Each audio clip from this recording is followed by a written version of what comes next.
ಸುಂದರವಾದ ಸುಂದರ ಗಾಳಿ ಮನದಿ ಬೀಸುತ್ತಿದೆ.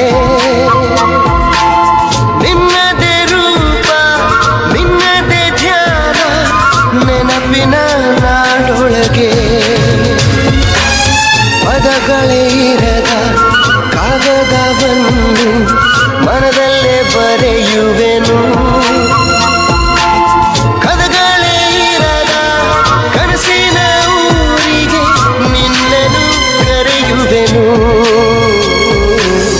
ನನ್ನೊಲವೇ ನನ್ನೊಲವೇ ಹೀಗೊಂದು ಹೃದಯ ನನ್ನಲ್ಲೂ ಇದೆಯಾ ಎನ್ನುವ ಶಂಕೆಯು ಮೂಡುತ್ತಿದೆ. ಅಂದದ ಅಂಜಿಕೆ ಕಾಡುತ್ತಿದೆ.